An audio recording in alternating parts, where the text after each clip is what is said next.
members vote? So we have that. Yes. Who votes? Yeah, okay. So about 1 or 2 minutes, stand by. Oh, cool.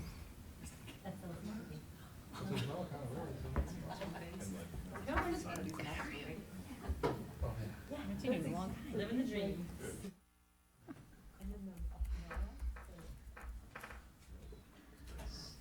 Stand by with 1 minute.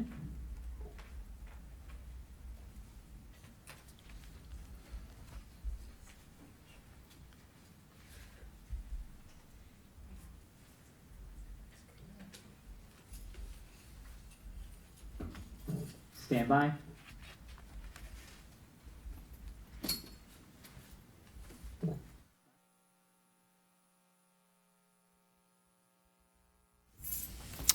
Welcome to the Tuesday, September 10th, 2019 meeting of the Long Meadow School Committee. This meeting is being recorded, aired live on LCTV, and live streamed on longmeadow.org. It is a legal requirement of anyone recording the meeting to disclose that they are doing so. And speaking of LCTV, they will be having an open house this Thursday, September 12th, from 6 to 8, right here in the LCTV studio, and anyone is welcome to join them at the open house. If we could start with the Pledge of Allegiance. Pledge allegiance to the flag of the United States of America and to the republic for which it stands, one nation, under God, indivisible, with liberty and justice for all.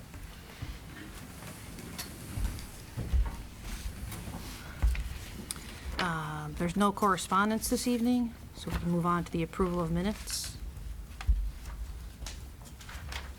Move that the school committee approve the minutes to the August 13th, 2019 school committee meeting as presented.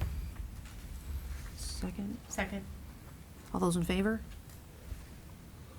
I move that the school committee approve the minutes to the August 27th, 2019 school committee meeting as presented.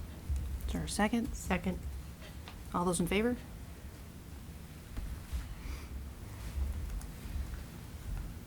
Okay, it doesn't look like we have any visitor comments, so we'll move on to the school committee announcements and recognitions. I went to the boys and girls cross-country meet last night at Forest Park, and they crushed it, both teams. It was awesome. Beautiful night, and everybody was cheering. It was awesome. Excellent. Just in general, remind everybody to get out there and support our sports teams, right? In addition to cross country, we've got a lot of other fall sports teams out there doing great work. So check out the athletics calendar. You can see when the sports are going on, and hope to see you out on the fields and at the running trails and everywhere supporting the team. The MIA has an app that you can download, and you'll get the full schedule of all of our teams, the rosters, the uniform numbers, and I always find it helpful when I'm at a game to pull that up and see who I'm seeing. So yeah, we love the crowds. And they'll even tell you if there's a rain out. That's right. Yeah. That's right. And maybe an opportunity to welcome the newest member of the committee, your student representative, Armin Asik. Armin and I had a chance to chat today about the responsibilities of the student rep. So welcome. He's got some shoes to fill, and he knows Breggy and has spoken to Breggy, and so I think Armin's got a good handle on what he's getting himself into here. So welcome. Thank you. Yeah, we're happy welcome. to have you here. Yeah. I have just an announcement. Yes. I had a great visit at Glenbrook Middle School just last week. Yes, last Friday with Nicole Allen. I had an opportunity to walk through. I'm the liaison for Glenbrook, so had a chance to walk through and see what's going on there, and what a great program and great improvements and lots of great things going on. So I just wanted to thank Nicole and the team for, opening school really well. Everything just seemed to be humming along like a well-oiled machine. And we appreciate your time as well, Susie. And other members of the committee have participated in some tours or have some scheduled, and I found it to be very helpful, and it's a way to really show the range of our programs, and I learned a few things on our travels as well. So I appreciate that the committee has given their time to do some building tours when we can arrange them. So thank you. Yeah. Sorry, I actually have one more now that I'm looking at Sue. Thank you for the drug panel and to Close, and it was very informative. I know that my questions were a little out there. I But, saw you sitting way in the back. I think that's John. Hard to see in the spotlight, really, but you know. I learned a lot, so Okay. I appreciate it. That's the panel that convened on Friday spoke about prevention and intervention efforts that are underway and offered some suggestions to parents. And it was video recorded, so folks at home can look for us to push out that link so that they can see it. We had a nice crowd for the food trucks. Food was good and the panel was even better, so, yeah. Thanks for coming, yeah. Yeah, thanks for Yeah, putting it thanks, on. yeah. Yeah, it was a really good program, and I continue to advocate, anytime you can listen to Shelley Warren talk about these topics, you should take advantage of it. That's it. Agreed. She knows her stuff, yeah. Okay, moving on to business with guests. There's an amazing art display in room A15, and Dr. O'Shea will introduce our guest for this evening.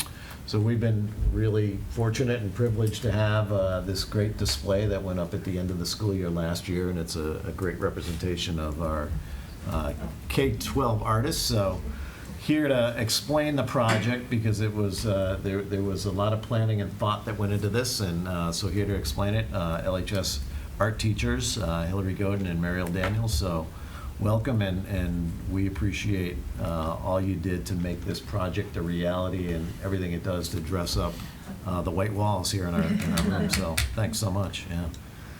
It was a process, It was. but with your vision, you came to us, and Marty, you spoke to us about an idea of bringing some art, and putting this on the white wall. The K through 12 art teachers, we don't meet formally, but we do meet pretty regularly with one another in their classrooms. It used to be once a month, but probably 4 or 5 times a year we get together. So we have a good sort of working relationship with all the art teachers. We've done this for years. So when this idea came up, we spent the summer trying to figure out, okay, how is this going to happen? Probably the hardest part was figuring out the display. How are we going to get representation from kindergarten through grade 12, which is what's represented up there. So it took a little while to figure that out, and then probably one obstacle was we have a 3D program. Mariel teaches the 2D and the 3D, and how are we going to represent our 3D program? So and also the work that we all do is different sizes, etc. So long story short, we decided on a theme. Portrait seemed pretty easy. We all do that. And we do have a sequential K-12 program, so portraits was something that we all felt we could do. But really the breakthrough was when we decided that we would digitize the work. Once we did that, then everything came together, because then we could put 3D work up, we could take a picture of it. And then rather than keeping the students' work in the frame, we have digital copies. Everything up there is a digital copy. And so that was the for me, I think for all of us, was the big breakthrough, because then we could size it, and we could fit them all in the frames, and then the kids could get their artwork back rather than keeping it up here for a year. So that seemed to work, and then everything fit into place. And then it was, how are we going to hang the work? Oh my gosh, we had this elaborate hanging system, and there's going to be an expense there. So finally we just said, well, just put a nail in the wall and we'll hang them. So that's what it was. It was a blast. So we're excited for this year. We're still figuring out some ideas. So if you have any suggestions, we're open. Yeah. Well, the neat thing too with the frames is we can now replace the work every year. Mm-hmm. So this could be an ongoing exhibit, not just a one-time thing. So I think that's kind of a neat advantage with the digital image of the artwork. So anyway, we could come up with another theme for next year and then do this as a yearly thing. I've been here a long time, and it's always been a tradition to have artwork in the superintendent's wing. Back when the superintendent, way back, superintendent's office was in center school. We used to, as art teachers, we used to take our work and put it up in the superintendent's area. So it's been a long-standing tradition to have artwork in the superintendent's area. So we're glad to continue that. In all transparency, I think our input was, we'd love some art for the wall. They just blew our minds with all the questions and the hanging and the frames and the sizes, and I was like, what? So thank you so much for doing, it was a lot of work. It was just figuring it out. Mostly it was figuring out, okay, how are we going to do this? And yeah, it's And nice. Hillary and her colleagues were also involved with a wall display that you'll see up in the pool hallway at the high school. It's a beautiful Lancer graphic, and the Home of the Lancers statement is on the wall. And I think we're trying to be a little more, mindful that this is a beautiful new building, and we want to keep it that way, but we also want to brighten it up with examples of student work, and we think this is a good reminder of why we're all here. So we thank you for the time that they put into it was significant, and when this display comes down, I have my eyes on a few of these that I'd love to for my permanent collection. So, Well, one little side note, the piece on the end, by a senior student, in order to take the pictures of the work, we had to have the work. So when it came time for us to get a picture of his work, he couldn't give it to us because in the art show, the AP art show, somebody bought it.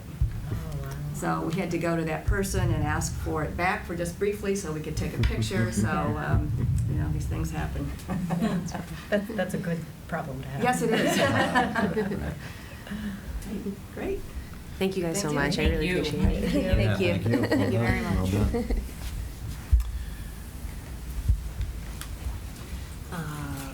We have the administrative reports. First will be the superintendent's report. Sure. So you have your report in the folder, if I can find my report. So I included a number of dates of events that are coming up for you over the next month or so. So I course, just yeah. have to put my hands on mine.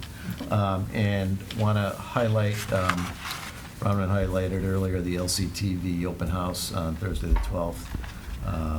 But I also wanted to note the Special Programs Committee event on October 15th. That's Challenge Success. It's an organization that partners with school districts across the country to help school districts redefine, rethink their understanding of student success. And so looking forward to that. The presenter will work with staff during the day and then talk to parents at night. So we're looking forward to that. Tomorrow is 9/11, and certainly a sad day of remembrance, but also a day for us in our schools to remember the first responders and the heroes of that day. And so in ways that are age appropriate, each of the principals has committed to introducing that to their staff. The Eastern Equine Encephalitis notices that we received from the Long Meadow Board of Health. We continue to be in touch with Beverly Hirschhorn from that agency. We're in the moderate risk category here in Long Meadow, which means that we need to take some special precautions. We need to advise people to take special precautions to protect against mosquito-borne infections. Right now, it seems like we're holding steady at that moderate risk level. Other communities at more of a distance have been deemed to be at critical risk and have had to cancel evening events. We are not there yet, but if need be, we're in a go position. We'll be able to reschedule pretty quickly. Superintendent's Roundtable, great opportunity to meet with Jeff Riley, the commissioner, and encouraging news. He did suggest again that they're taking another look at MCAS. It seems to be a perpetually moving target for us, but the good news is that they're conceptualizing a test that perhaps would be shorter and more individualized for students. And then just a couple of quick items. School councils are being formulated. Our cameras are being installed at all the schools, thanks to the committee for setting aside some end-of-the-year funds to make that project possible. We're excited about that. They're in. About half of them are configured, and we'll have to do some training and provide access to designated staff in the days ahead. We'll be posting, you may see at some point, posting for a nurse leader position. Per the last round of negotiations, we were able to establish a stipended position to assist us with nurse leadership. We're excited about that. And then finally, you may have seen postings for positions at both Glenbrook and Wolf Swamp. Title I funds are enabling us to put together a student support specialist position at those two schools. They are sort of taking shape, but essentially they're there to help us help kids in classrooms and the whole school understand how to build those castle competencies that we've talked about, those SEL, social emotional learning competencies. So a lot of good stuff underway, and happy to answer any questions that you might have. So just on the calendar of events, am I remembering correctly that Armin is the school committee rep on the tax ceiling task Correct. force? Yes, Okay. yes, yeah. Thank you. All right. Thank you for doing the student support specialist positions. It's a It's sort of awesome. a new venture for us, but we think it's there to really help kids really build those competencies that we know they need to be ready to learn. So we've got a good person in place at Wolf Swamp. We've posted the position at Glenbrook, and we'll see where that goes. Excellent. So, yeah. Great, thank you. The assistant superintendent reports. Ms. Bertrand? Absolutely. Thank you. I feel like I'm always talking to you about professional development, so I won't go through all of this, but we had so much PD and curriculum work going on over the summer. Over 25 groups that we knew about. They're still calling and saying we did this or we did that over the summer. They get together on their own, and we do offer a stipend for some and some credit for some learning, and they dive in. These teachers are incredible. Lots of folks went off-site for PD this summer. They visited the Foreign Language Academy. They went to literacy stuff. It was a busy, busy summer. And then we followed that up by more PD on August 26th and 27th. And the 27th was a really fun day where our educators facilitated PD for other educators. So we had 3 little mini sessions, about 25 sessions per, and they were just about 70, 75 minutes. Dr. O'Shea facilitated a couple, right?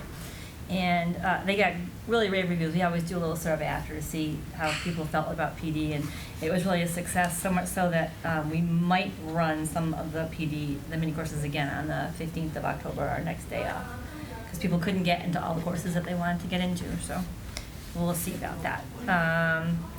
We are a new member of the Pioneer Valley STEM Network, which is starting with a bang. STEM Week is in the middle of October, and some of our STEM teachers, especially at the middle schools, and working with science teachers to try to get a project up and running for STEM Week. So that's pretty exciting. We, let's see, oh, you talked about the SSS teachers at Wolf Swamp and Glenbrook, so thank you. Our 8th grade civics books that we were bragging about for so long were delayed in shipping. They finally arrived yesterday. So they got out to schools today, and those 2 teachers are pretty excited. They are trying to get a PD with the book rep and get going with their civics book, but they were able to plan over the summer regardless because they had access to the electronic version. So that's up and running. I visited all of our schools the day kindergarten started. I highly recommend that. It's, if you're in a bad mood, that you'll change that immediately. They're so cute, and they are piloting a program called Foundations at Kindergarten this year. So actually most of the kindergarten teachers are piloting that program. So that's a Little Fanatics program.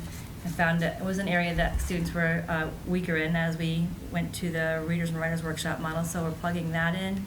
And also a grammar portion is being plugged in too, with Patterns of Power at elementary. So a little shoring up of our reading and writing programs. October 15th, Marty already talked about Challenge Success.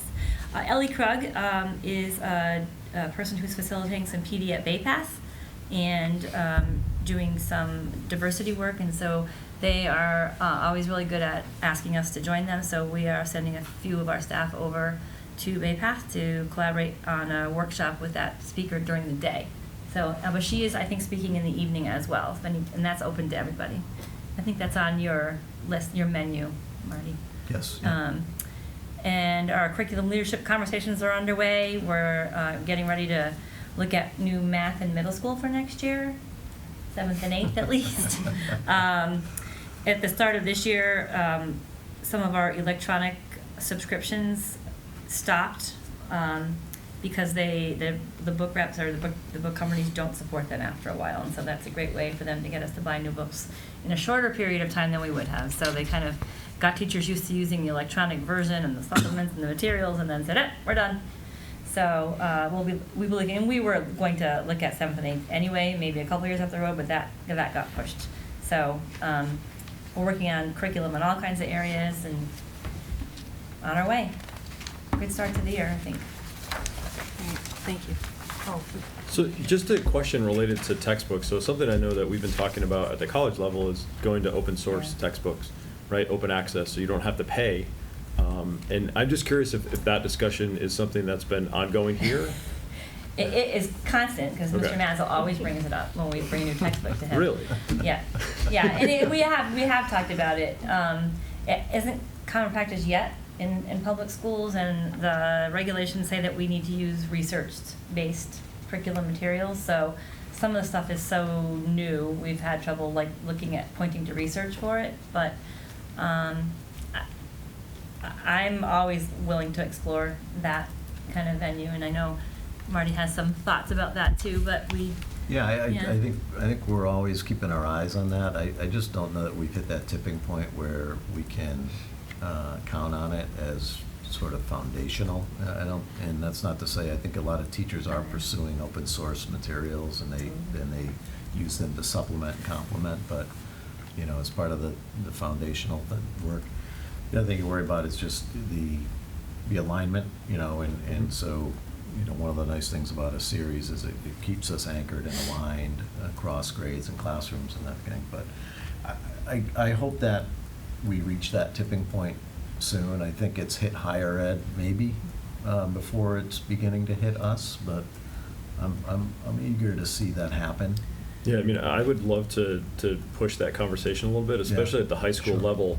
The books that my kids are bringing home are books that I know, in STEM anyway, you can get Okay. comparable things for free. Yeah. And my colleagues at Smith are using them already, so it's not like it's an inferior thing, Yeah. right? So I think we should, keep our eyes on that, and who knows, maybe next year, the year after, pilot something at the high school and see if we can give it a shot and see what people think. we looked at Engage New York a few years ago when we were looking at elementary math, which is an online open source. And New York State has lots of curriculum online free to everybody, but it was really cumbersome. And Sure. at that point, and people were still in the wanted to make copies and have paper for their students. Yeah. So it's like, but we did love the program, and there is a paper version of it. We didn't go with it, but so we are kind of trying to get out there, and lots of teachers use open source work as Yeah. supplemental stuff for sure. Yeah. I would second that. So, yeah, I'm very interested in that. I had one other question. It's amazing how much work happened this summer Yeah. with all the groups. Yeah. One thing you mentioned that I'm just curious, it just sparked my curiosity is there an approval process that happens? Because you said people were coming out of the woodwork saying we did this, Yeah. and so can you just review the approval process? There's a couple of different, you can do a district-wide curriculum work, cross-curriculum, vertical alignment, something that involves, more than one school. Mhm. And then the principals at their schools have discretion about, they have a really small amount of money to pay stipends Okay. for building-based work. Got it. So maybe it's something on their social, emotional. Right. But we require that it aligns with the district improvement plan Mhm. and, is relevant to work that we're doing and goals and Right. ways that we're going. So. Okay, so they submit a proposal to you They do. or to the building Yep. principal? Yep. Got it. And then you And I decide if often it's send it approved. back and say, can you consider this or Yeah, that? And yeah. they're super good about that. No, but so. that's great, the Yeah. fact that there's so much interest. So I was just curious about the Yeah. process. That's Yeah, it. thank you. Great, thank you. Mr. Mazza?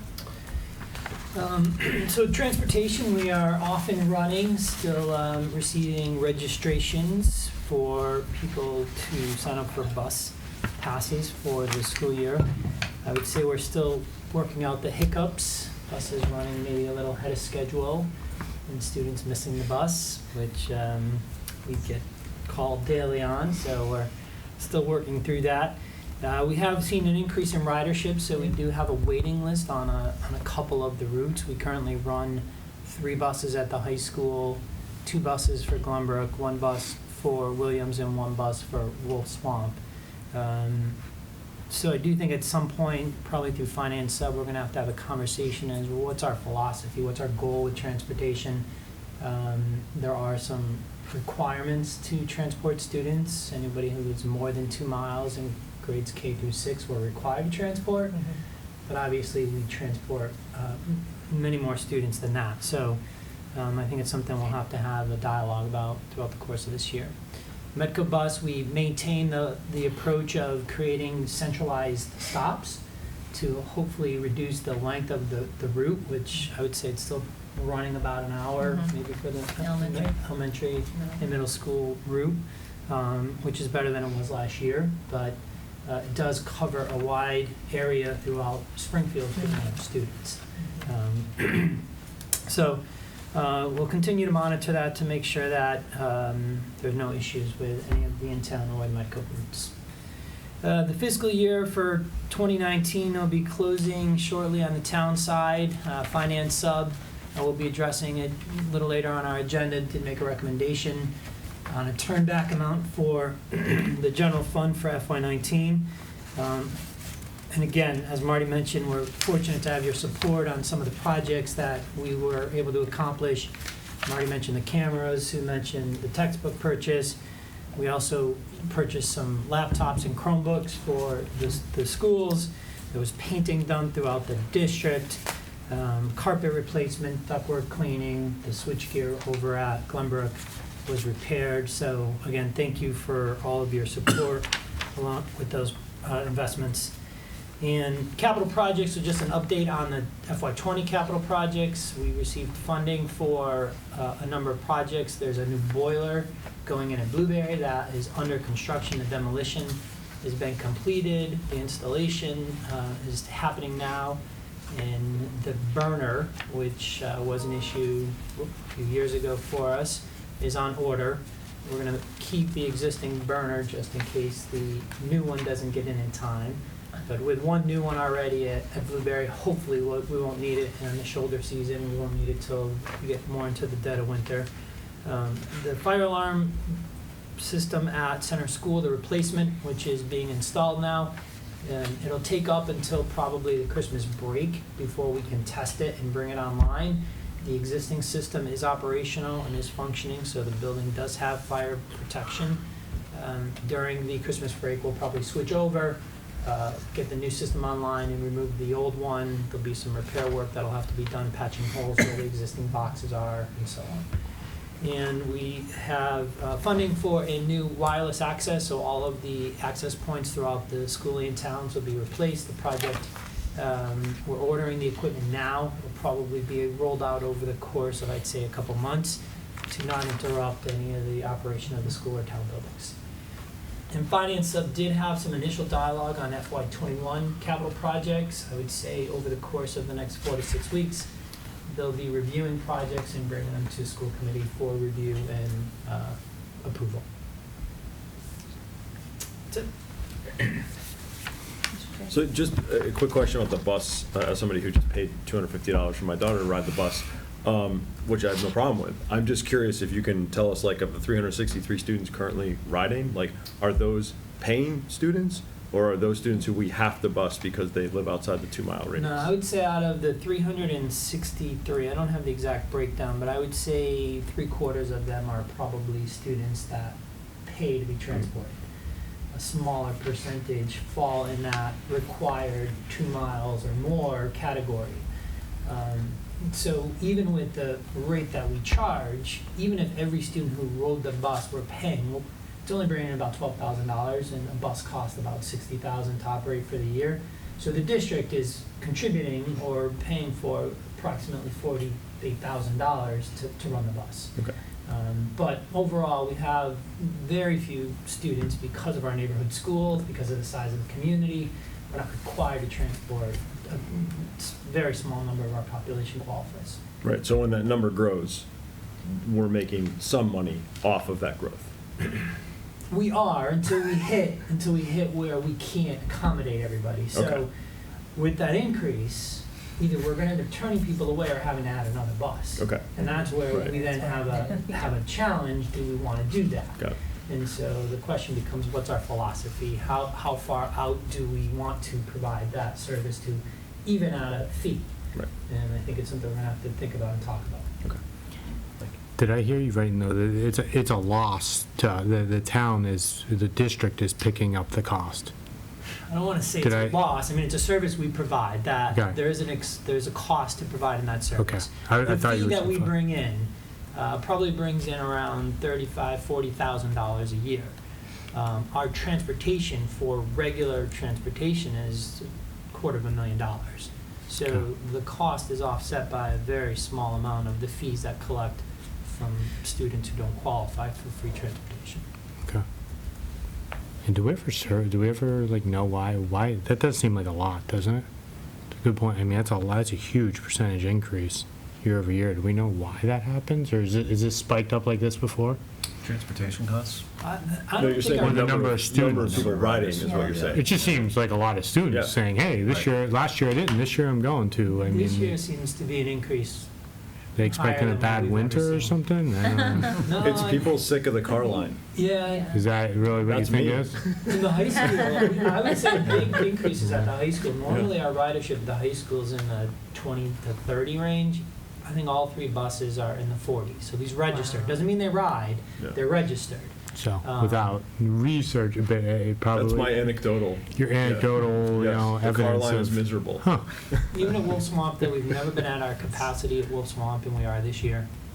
So, we're definitely seeing an increase in interest Interesting. in transportation. Yeah, that's the other thing too. Yeah. Could be changes in. It's a good question. It's, livelihoods and- that's probably worth us diving a little deeper on that to find out, why the spike this year. Yeah, because if it goes up to 500 next year, we might. Yeah, I mean, it does Yeah, it'd be seem. interesting to survey, like, what was your primary reasoning for, choosing to ride the bus? Right. Just that so we we're can at least aware of anticipate it. A little bit. I wonder if there's Yeah. fewer bikers. I wonder, Yeah. are fewer parents willing or able to. Yeah, have their sit in the kids car bike to line. school? Maybe it is. Yeah. I don't know. It's interesting. I do think people register and don't ride until the weather gets bad, Yeah. which is part of the issue with the buses running ahead of schedule. Right. They plan time for every rider, and then when they don't materialize Hmm. in the They're nice ahead of weather, schedule. they're ahead of schedule. Got So it. I don't necessarily think we have 360 riders right now, but that's the number of students registered. It is interesting. Tom, can I ask a question about I think you were probably talking about the Metco buses, a little more than an hour ride. Like, how much consideration, kids with 504s and diabetes and, gastro or bladder, conditions, like, do they get, like, how much consideration do we have to give those kids that can't be on the bus for more than an hour, like, cost-wise and, Yeah. A lot. I know my Metco kids really, really well. yeah. So if we have a student who has a special need, I expect that time will get cut short. The bus driver is pretty proficient. Yeah. That particular bus driver has been doing that route for as long as I can remember. And so it tends to run longer this time of year, but I think it will probably shrink down. It seems to every year get below an hour. And is there a monitor on that bus because of, like, the health condition or anything? There doesn't happen to be any Okay. challenges in that bus at the moment, yeah. Oh, got it, Yeah. okay. In the hour, Gianna, would have to be a student getting picked up at the very first stop and Yeah. dropped off at the last school. So that bus stops at 4 schools. Yeah. It drops off at the 3 elementary schools in Glenbrook. So, there aren't a lot of students that would be on the maximum amount of time. There may be 1, maybe 2, I don't even know for sure, Very but that is the length of the run, is about an hour. Okay. But again, it wouldn't affect all the students. Right, I was just thinking, But because yeah. we've had kids with, health Sure. conditions, and we've had to, talk a lot about it, so. Mhm. All right, thanks, guys. Mr. Mazza, is there a proposed solution in place for the buses running early? If this continues where there are no students to pick up, how does that get? My repeated message to the bus service provider has been, if you're running ahead of schedule, please pull over and catch up. Because Right. as much as students don't want to be sitting on the bus, if we miss half of the students because you're running 15 or 20 minutes ahead of schedule, that creates even a bigger problem for us. Right. So my daily message is I call them and ask them to remind the drivers to try to adhere to the posted schedule as close as possible. We ask parents to get out there at least 10 minutes before the posted time. I mean, I think that's sufficient amount of time, but for a bus to be running 15 or 20 minutes out of schedule, it's way too much, too early. So I will hopefully not have to continue making those calls to remind the drivers to adhere to the schedule. Okay, good. Thank you. And are the drivers keeping data on who's not at the stops? That's a good question. I don't know if they're actually checking off who's Yeah. getting on. My guess would be not. Maybe just the number of kids that they pick up, but not necessarily Okay. who they are. Right, But I can ask. yeah. It might be worth them checking it for like a week, Yeah. you know, and just see like who's riding and who's not. Mhm. And then maybe follow up with those families and say, do you have a plan to continue to ride, or, So you the know, other like. piece I said, if we need to adjust the route time, let me know, and I'd rather tell Right. families that this is the Yes. new pickup time, so they're not getting there and missing the Mhm. bus because it already came by. Mm. So we're hoping it'll settle down over the course of Mhm. this week. Great. There's no school committee chair report for this meeting. We have a new student representative, as Dr. O'Shea mentioned. Armin, do you have a report for this week? I do have a report. Great. Okay, so just a few community events. So August 27th was Fall Sports Night, which provided parents basically the opportunity to meet their athletes' coaching staff and also learn about some community service projects, which every sports team is required to do. So I know for cross country, which I do, we do a Carl Walker fundraiser, which is in memory of Carl Walker, who was a 6th grader who was bullied and unfortunately took his own life in 2009. So we sell baked goods at Great Harvest at the shops. And I know that field hockey does like a Play for the Cure, which benefits breast cancer research. And then there are more that I'll let you know about as I hear about them. So also September 19th is Back to School Night. So that's an opportunity for parents to go to all of their students' classes and meet their teachers. And then there are a lot of student council events, which are in the preparation phase. So the sophomore lock-in is planned for October 25th, and that's basically an event. It happens every year. It's a traditional event where all the sophomores come to school overnight from around 9 p.m. to 6 a.m. and they eat food, play sports in the gym, watch movies. It was a lot of fun during my sophomore year.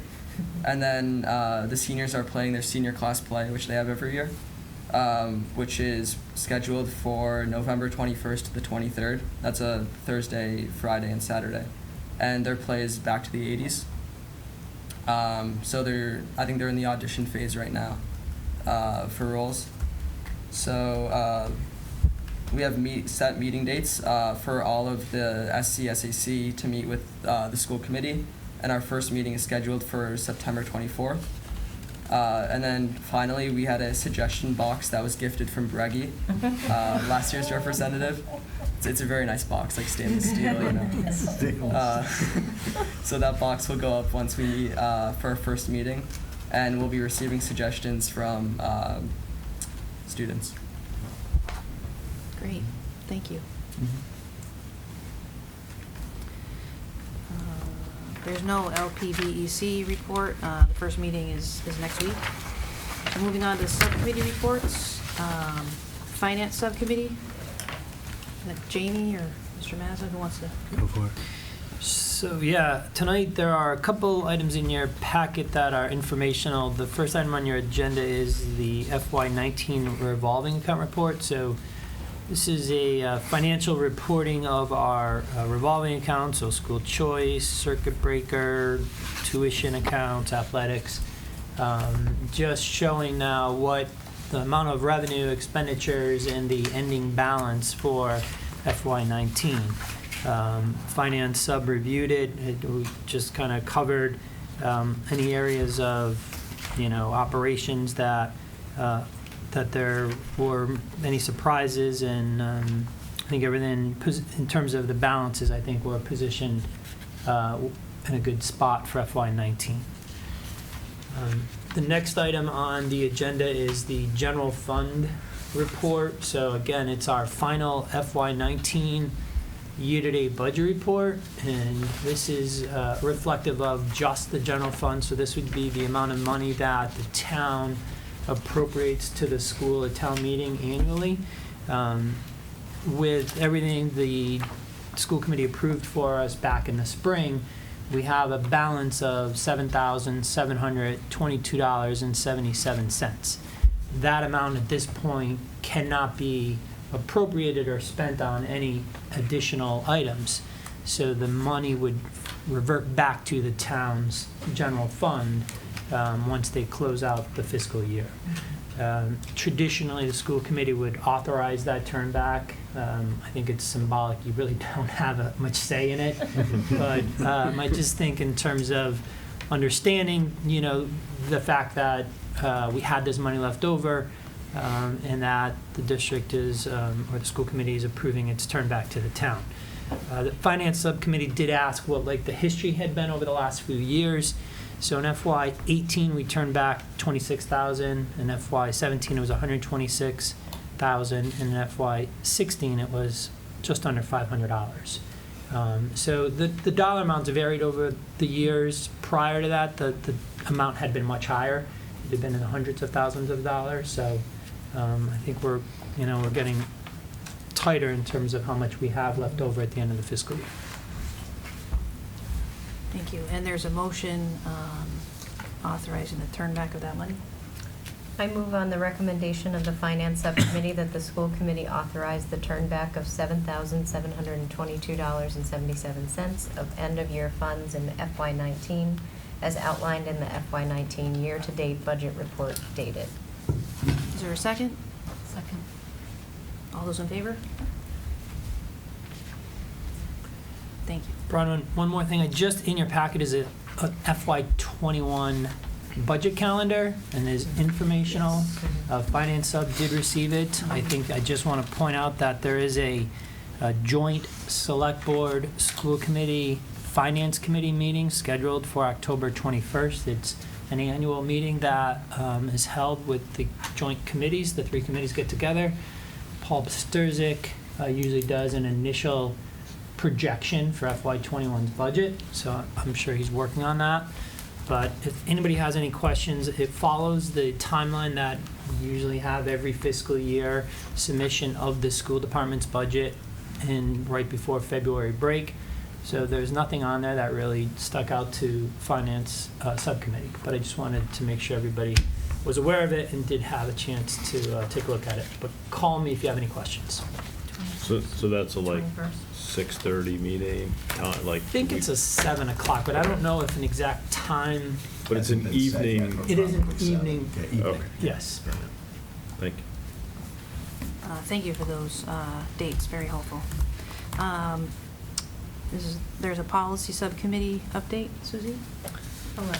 Marty, do you want to? Sure, yeah. So for your first reading is a revision of policy KI, and this relates to the policies that govern visitors to the schools. So the policy subcommittee reviewed it, and it has a different title now, Requests for School Visitations. I think the idea, the guiding principle behind the revision was, let's continue to be welcoming, but let's make sure that we are being protective of student safety and student privacy. So the revisions are there for your review, and they'll be posted to our district website for public comment for the next 30 days. Once the 30 days passes, it'll come back to you for final review and final vote. So I don't think it's not a game changer at all, but it has some stronger language in terms of protecting student safety, student privacy. Okay, thank you. Ask a question? Oh, right. Or do I have to go to their meeting?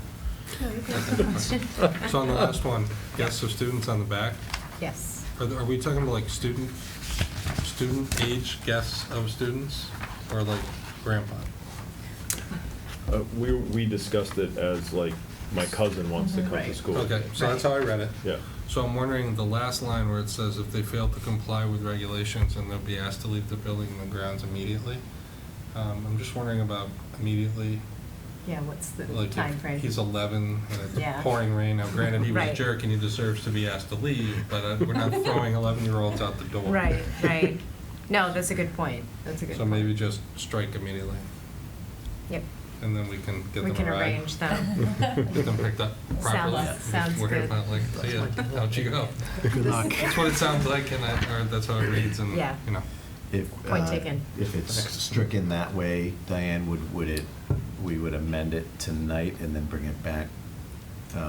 Would this still be considered the first reading if we strike the word immediately? We can strike, what we've done in the past, is I'll strike it before I post it onto the website tomorrow. Okay. And then it will be posted as you just amended it, if the subcommittee Yes. wants that. Should there be a motion this evening then to Amend consider the, striking that word immediately?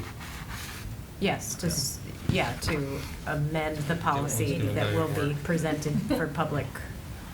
Right, and I don't know if it's Review. the policy sub that does that, or if you want the whole committee to just agree to it. I think So- the whole I committee think the could whole agree to committee. it tonight. Yeah, I think that makes sense. We just would need a motion and a consideration and a vote.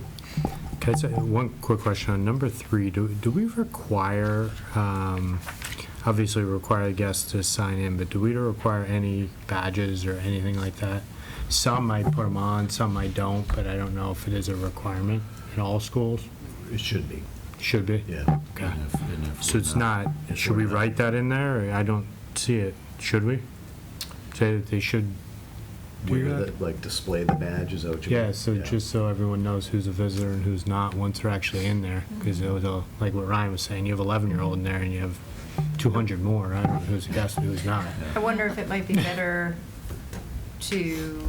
and observe the, the district's safety, or the district's visitor protocols in each building, because then Yeah, if whatever. we change for some reason from a badge to a sticker, we're not changing, you know what I mean? We're not in violation of some, so say we Yeah. get this, like, the ticketing. So there is a system. secondary safety policy too, in addition to Well, this? Is that what I we're don't know saying? about that, but some schools have lanyards Yeah. that they hand over to people, and some have stickers. Yeah. Yeah. Yeah, so I don't know.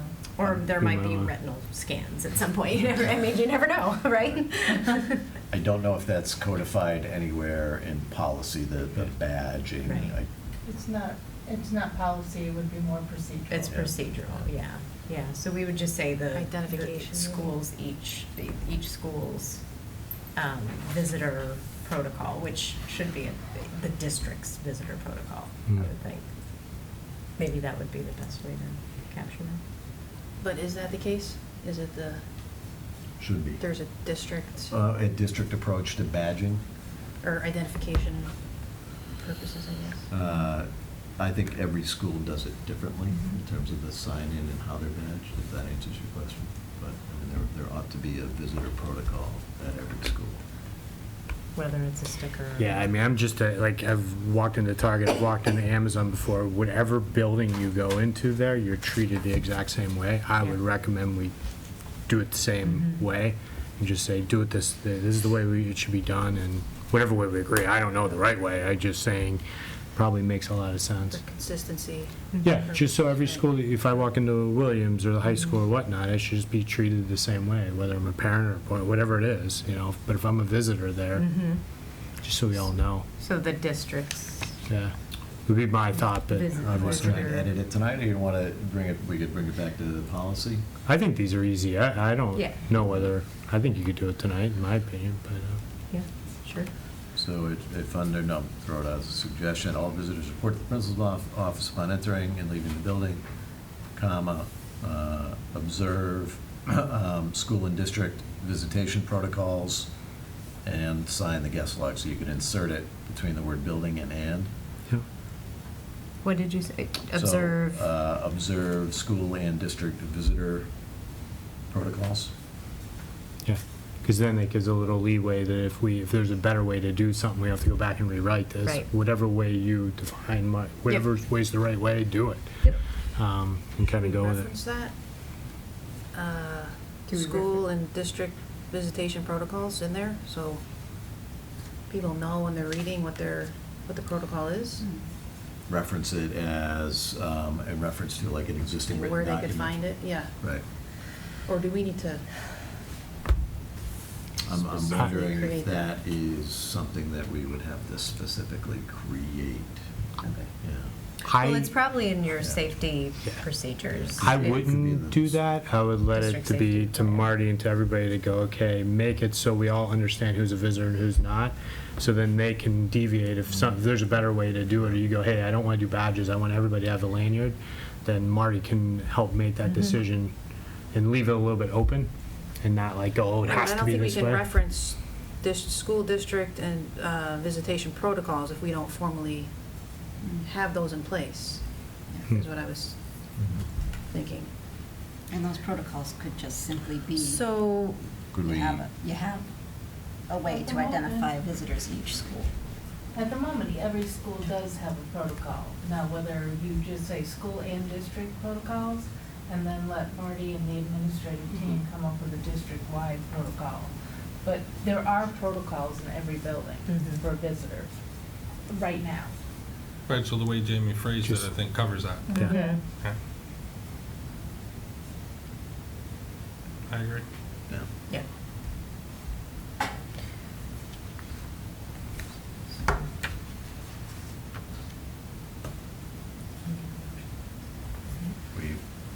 We solicit a motion then to amend it at this stage for, at the first reading stage, and then it would be posted to the district website for the 30 days. So approve it for, the motion would be something to the effect that, motion to approve the KI revision as amended.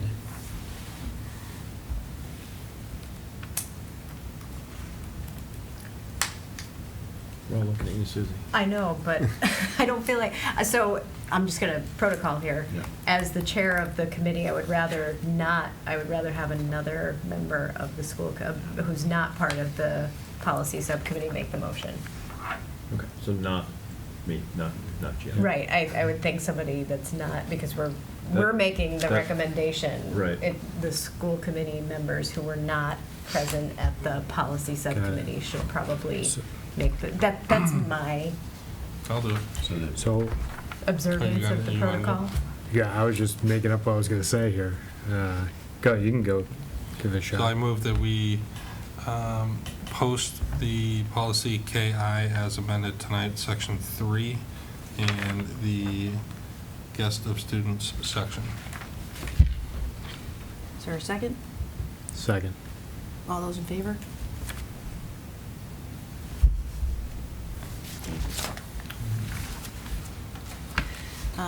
The evaluation subcommittee report? The evaluation subcommittee met prior to this meeting. We reviewed the superintendent's annual plan, and it's going to be presented for you tonight. Marty? All right. So, thank you. I'm going to just pull up the presentation here. Armin, you may want to just rotate to the side unless you have the neck of an owl or something. You might want to go over there. I completely agree. All right, so, thank you. So, annually, superintendents present to school committees their annual plan, and this is a specific component of the evaluation process. The evaluation process is a cyclical one, and it matches the evaluation process that all educators experience. It involves self-assessment, it involves goal setting, implementation, a mid-cycle review, and then finally a summative evaluation. And so I've completed that self-assessment work and am here tonight to present to you an annual plan. Perfect, thank you. So just to zero in on one of those circles from the cycle, the self-assessment, when I was sitting down to think about the components of the plan, I drew from a number of different sources. The school committee completed an evaluation in May, I guess it was, and I hope that the plan in front of you tonight reflects the recommendations that you had made back in May, so I hope you see the connection there. My own professional development, reading, reflection. We annually have an administrative retreat, and during that retreat, many of our goals and objectives sort of crystallize. And so I hope that our administrative team sees some of their work in this plan as well. Certainly community feedback that I gather in various ways on an ongoing basis is hopefully reflected in this as well. And then finally, there's always ongoing work that sometimes gets carried over from one year to the next. So there are three components of a superintendent's annual plan. A professional practice goal, which relates to superintendent's own leadership and their own professional development. A student learning goal, which hopefully is a goal that drives the teaching and learning experience that happens in all our classrooms. And then finally, there's a component here that focuses on key action steps from our district improvement plan. So I want to present to you tonight a visual that I have been using in various settings with whoever will listen to me. And I feel like we're at an exciting juncture. We have an opportunity before us as a learning community, and one that involves, I think, a lot of emerging factors. I think there's a lot shifting around us that we can happily respond to. I think about the fact that we have a new commissioner who is looking at state and federal regulations differently. There is a number of new curriculum frameworks that are pointing us towards, pointing us in certain directions. We have begun to open the door to community-based learning opportunities for students and a stronger focus on career education, which I hope you'll hear more about over the course of the year. We talked at the beginning of this year when we convened our teachers about the work that inspires educators and teachers. You know, how can we ensure that we are always continually going back to what gets kids excited about learning and what got teachers into this profession in the first place. And so I think if we think about that, it will point us towards something. Certainly the demands of the 21st century economy. What are the skills? What are the habits of mind? What are the knowledge that kids need when they leave us in 12th grade? And then an exciting opportunity presented with the LHS vision of the graduate project, which we've talked a little bit about here, where the high school has identified a set of competencies that they think are important for our graduates, and we want to think about how those competencies affect what we do K through 8 as well. We've moved the needle on standards-based grading, particularly at the elementary level, and where we have, I think, created a report card that encourages kids to be focused on their learning and their proficiency against a set of standards rather than the grade. So I'm excited about that. And then certainly we've talked quite a bit about the social emotional needs of children, that what kids need from us today is different than what they needed from us years ago. So I think the question then is, where are these arrows pointing us? And my theory, I think, that I'd like to throw out to you, and it's a theory that I will be engaging as many groups, community groups, teacher groups as possible over the course of this year, is that these arrows are pointing us towards the opportunity to redefine, reshape, rethink about how we think about student success. And I think we have an opportunity before us, given all these outside factors, to think about what student success should look like, and how do we ensure that we have learners that are deeply engaged, have learners that are pursuing learning opportunities that are relevant to their own identities, their own passions, their own interests. And how do we ensure that kids have opportunities to be involved in problem-solving opportunities? How do we ensure that kids have opportunities to be very deeply engaged in their learning, where their focus is on solving a problem that they investigate rather than simply completing a task that results in a grade or a GPA. So I'm going to take us through what this means a little bit. In terms of my professional practice goal, what I have envisioned is that I'm interested in developing my capacity to have this conversation with the community and to think about how I, in my role as superintendent, can push forward this conversation and how we can talk to the community about this kind of a broader, renewed, a widely shared vision of student success. And I think there's plenty of opportunities for that. We have a Parent Curriculum Advisory Council that I've already signaled to them that I'm interested in engaging them on this topic.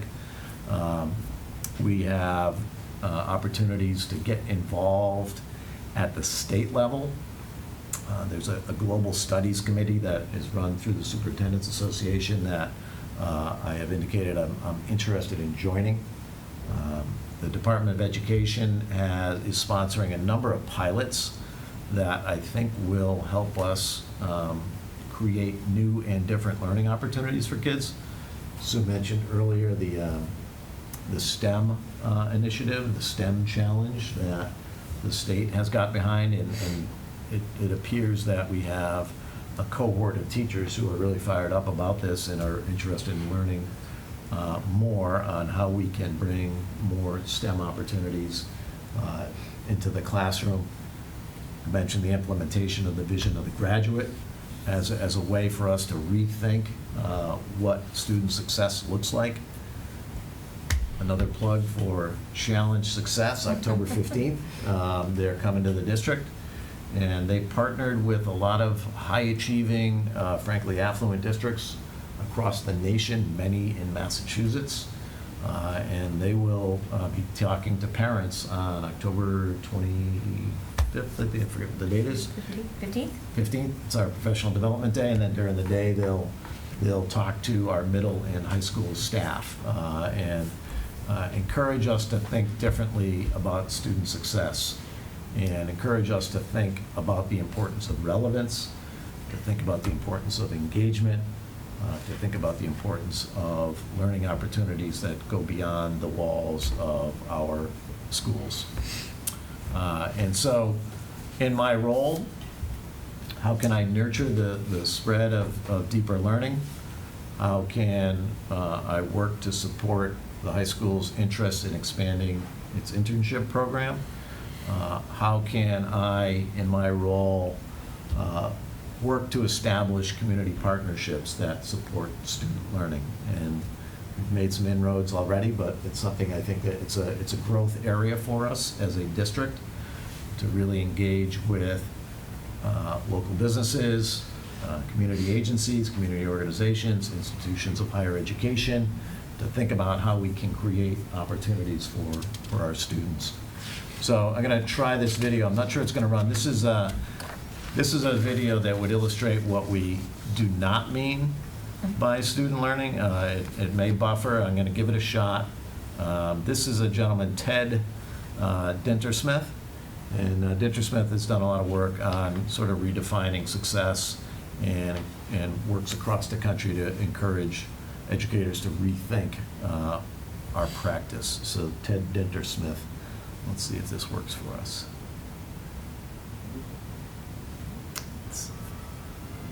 Massachusetts Institute of Technology. We are the premier engineering and science institution in the world.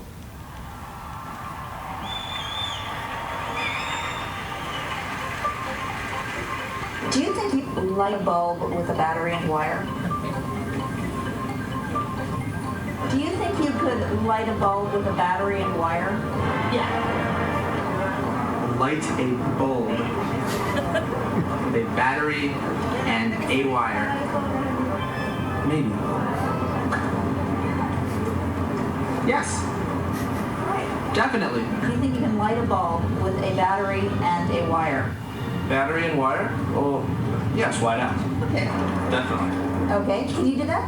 The interesting part about the batteries and bulbs question is that people always predict that they can do it. Students say, of course I can do this. Any hints I should have here? Teachers say, of course my students can do this. Ow! Do you know why that didn't work? I have no idea.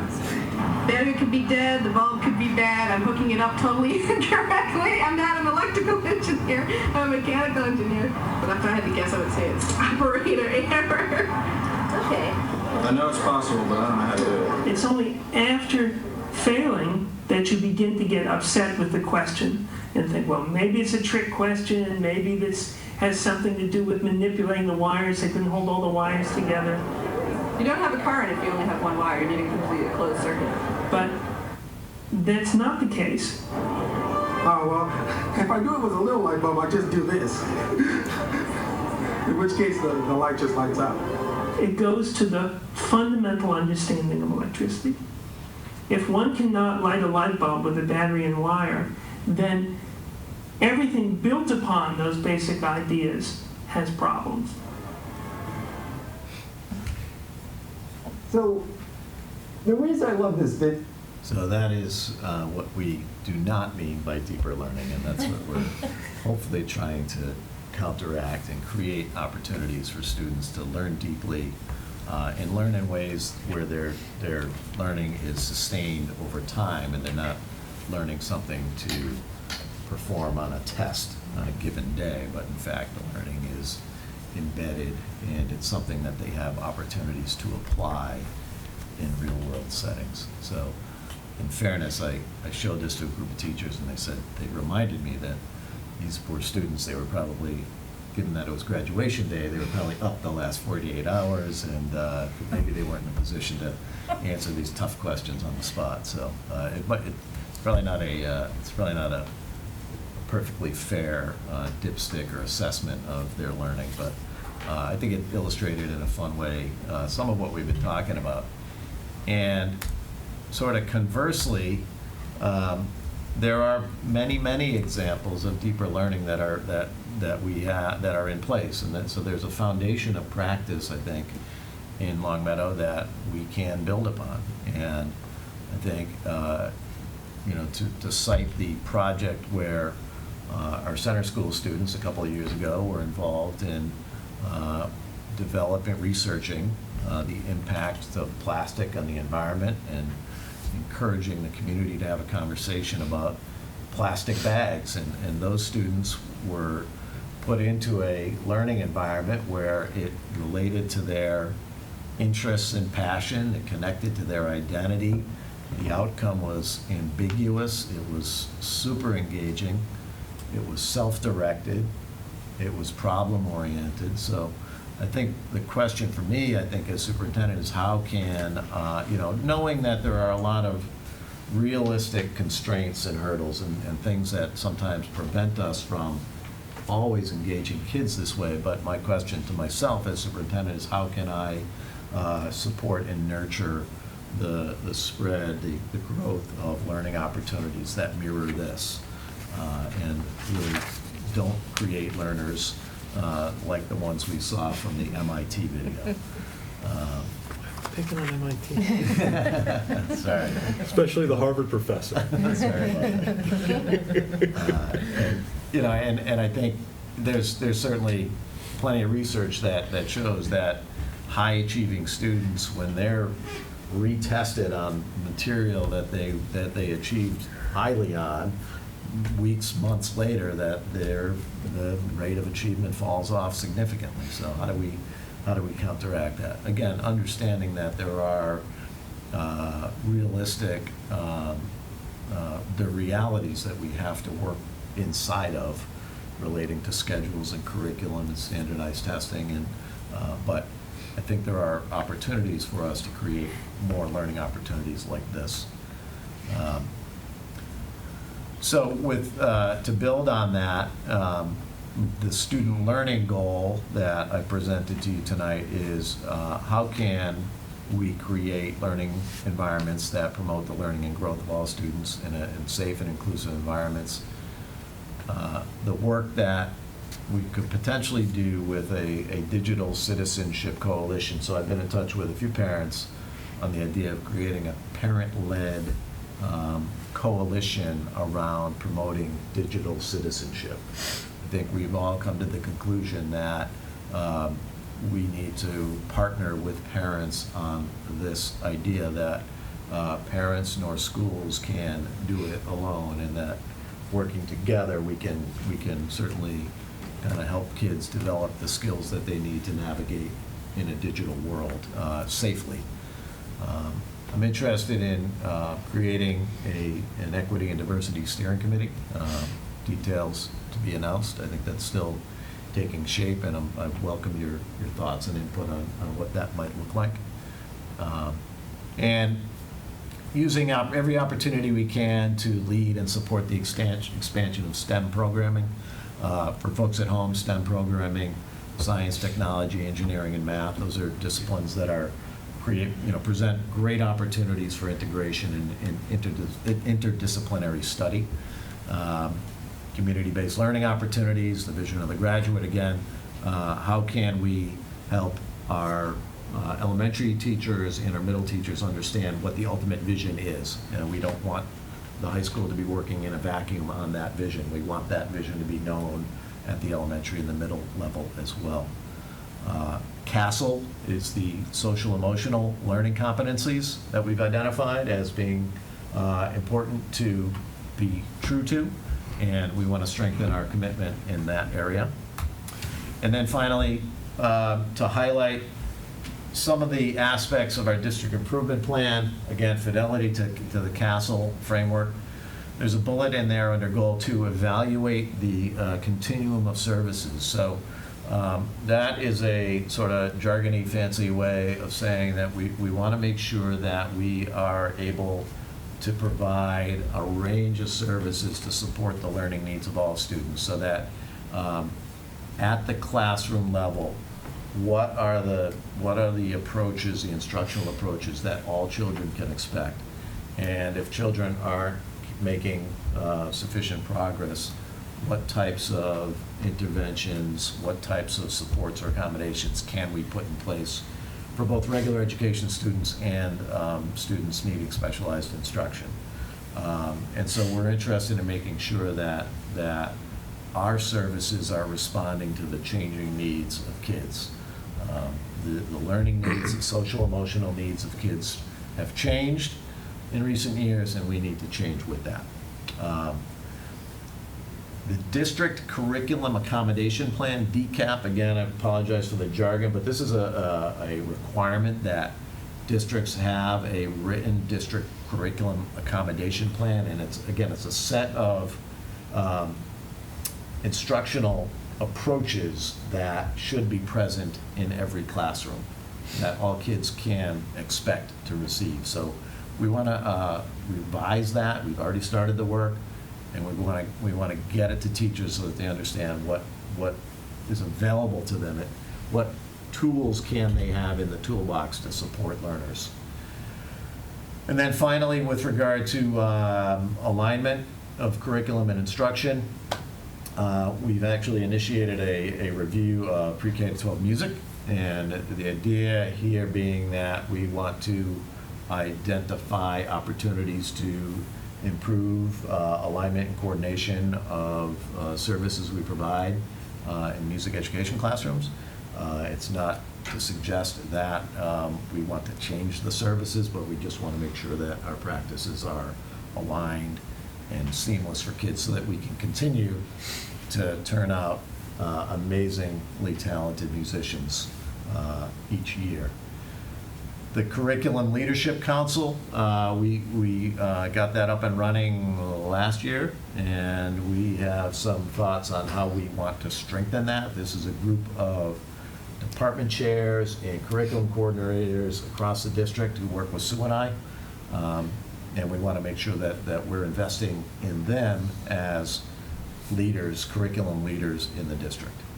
And then finally, can we agree on what the components of a strong written curriculum are?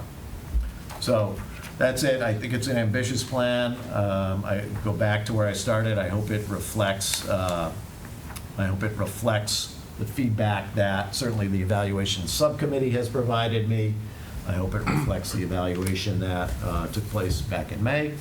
And it also is a reflection of what we've heard from parents and the administrative team, et cetera, et cetera. So open to your thoughts and questions and feedback and ideas. Hope it all made sense. I want to say from being on the eval sub that I appreciated the give and take that we have in those meetings. We've had a couple of meetings on this now, and the way you incorporated the feedback we gave you both in the meetings and the full committee gave in the summative is important, which is why we favored it in the committee earlier today. So thank you for that. I think it looks great.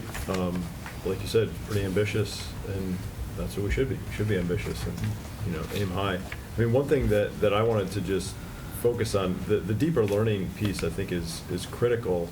And I think, from my perspective, I think one thing we have right now, and I'd like you to just comment a little bit on it, is that I feel like some of those projects start with students, some of them start with teachers, and some of them start with parents, maybe even community partners. And I think the idea that we get ideas and projects from all of those different resources, I think, is critically important, and something I hope that everybody recognizes, that we're not asking just our teachers to do this. We're asking everybody to partner and try and help us with these projects. So if you don't mind speaking just a little bit about that, so we recognize we're not just putting another thing on our teachers only. Right. Yeah, well said. I think when I talk to teachers about this, they are both excited and also full of questions. So what does this mean for me instructionally, and what shifts might I need to make? And I think you're right. I think it's a way to tap into student passions and student interests, and then also tap into the expertise that exists in this community and the opportunities that exist in this community. I mean, there are certainly we're well situated geographically to allow our kids to tap into resources that we can find in institutions of higher learning, in local businesses, community agencies, and even encouraging our students to work across classrooms. I'm sure there are many LHS students who are interested in a career in education, and they work already. They do a lot of work in elementary classrooms, but can we formalize that? Can we create that as more of a specific coordinated learning opportunity for kids? So yeah, it's like everybody sort of tugging at the rope. I think that's a big part of this, really. Yeah.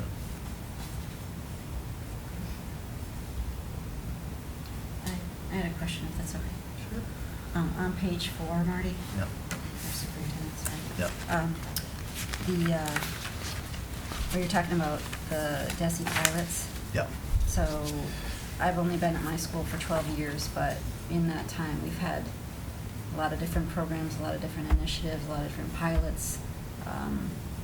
So are you thinking about making sure that there's not too many pilots, especially given Right. what Kevin was saying about the teachers have a lot already, and are you thinking about making sure there's not too many pilots? Yeah, all at sort once? of the initiative overload. I think the way we approach it is, is it an opportunity that fits with existing directions, right? We don't want to pursue things that send us off in directions that don't make sense for us. And B, will there be some energy, some interest at the classroom level? Because ultimately, we know that, the learning opportunities will grow for students when there's an interest by the teachers. So like, for example, the STEM initiative that Sue mentioned earlier, there's some middle school teachers that were excited to introduce this as a way for them to learn about leading STEM projects and a way to bring those STEM projects to kids. So yeah, I think we want to be sensitive to that all the way, and make sure that this is not, something that stifles opportunities for kids, but creates opportunities. I just have two quick things, actually three quick things. This looks really great. I like the way this looks. But two things I just don't. What do you mean by digital citizenship? I know what I would define it as, but what does that mean? It could mean a lot of things to a lot of people, right? But safely navigating in a digital world, what are the norms and behaviors that we expect of children when they are in an online environment? And so how should they behave? How should they interact with each other or with adults in an online world? But then also, what can they do by themselves to protect themselves in an online space? And what can parents and schools do to protect kids in online spaces as well? So the thought is that, I think about the work that Paul McNeil has led with the Prevention Coalition. I think they've done some good work in establishing community norms or identifying community norms and pushing those norms out to parents to let them know what sort of expected parenting behavior ought to be with regard to prevention work. Similarly, with regard to digital citizenship, like let's identify the norms of behavior for kids in online spaces, and let's see if we can create some community-wide agreements on those norms.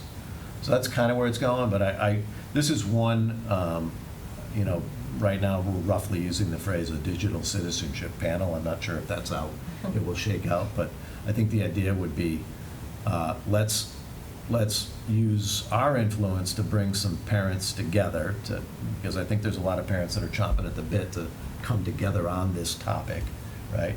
So let's use our influence to help bring those parents together, and let's use our influence to kind of like energize or amplify the work of that group. But I see this as, right now, we're doing a lot of stuff in the schools, but I also think let's energize parent groups on this as well.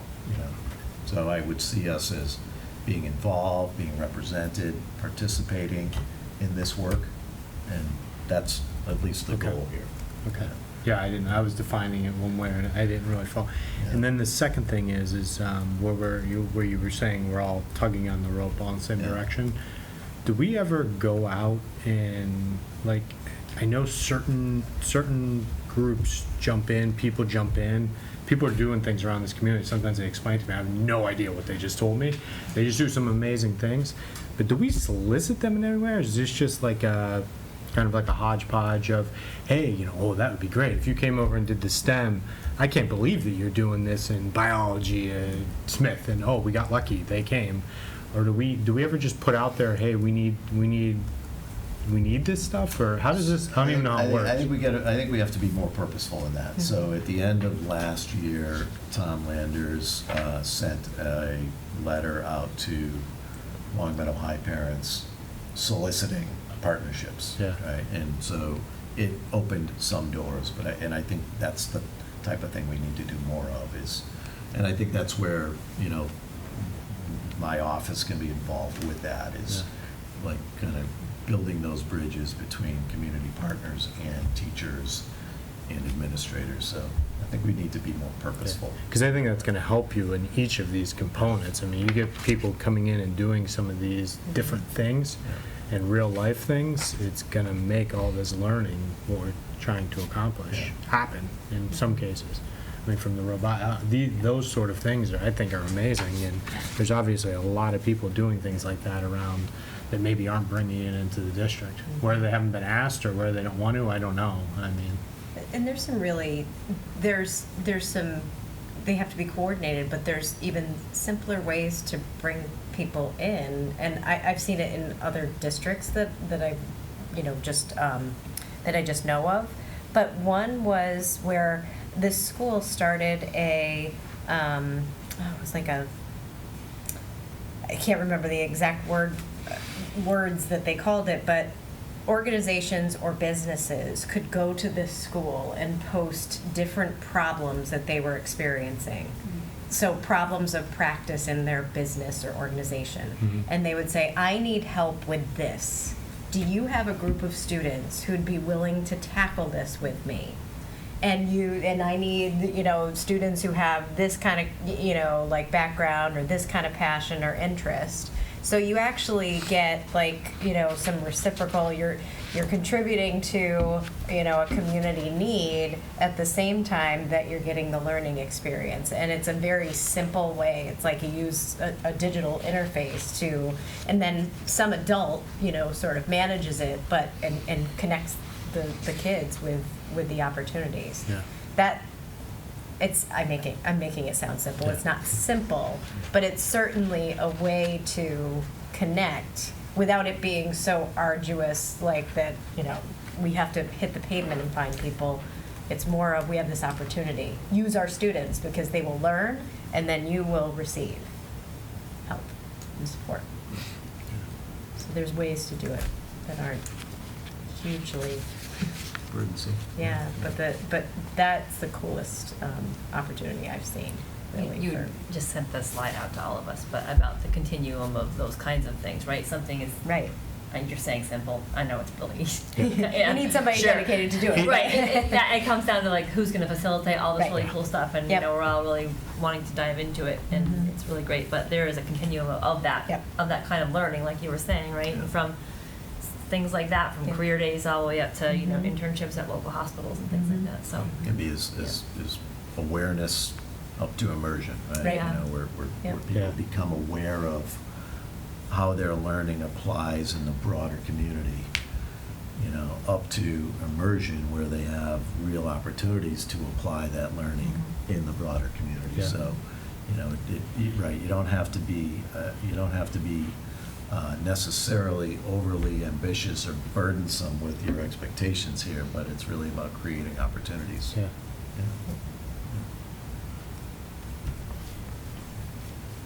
I have two more little things, Bonnie. What's that? I had two more little things. Okay, yeah, great. So on page 6, Superintendent, the lead and support the expansion of STEM programming. Yeah.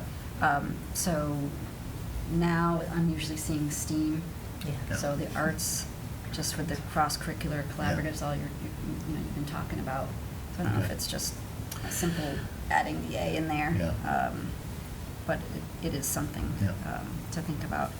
And then down at the bottom with the strengthen the Curriculum and Leadership Council. Yeah. You might have said it when you were talking about the participants, but I just was wondering if you can make sure that a counselor or some kind of social-emotional curriculum person, either if they're implementing it or if they're overseeing it, is on that council. Sure. Yeah. Thank you. Any more questions? There's a motion about Superintendent O'Shea's annual plan. That was not on the committee again? I don't know. So I move on the recommendation of the evaluation subcommittee that the school committee approve the superintendent's annual plan 2019-2020 as presented. Is there a second? Second.